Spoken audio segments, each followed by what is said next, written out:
హైదరాబాద్ లో ఎన్ని చెరువులు ఉంటే ఎన్ని మాయమైనవి.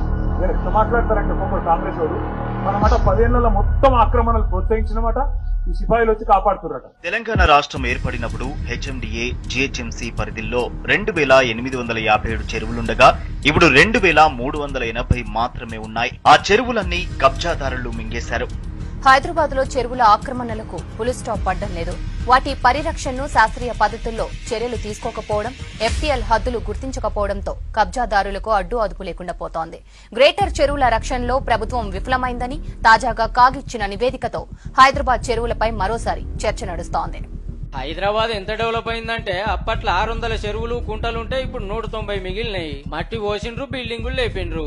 ప్రభుత్వమే కబ్జాలను ప్రోత్సహిస్తున్న పరిస్థితి కనపడుతుంది.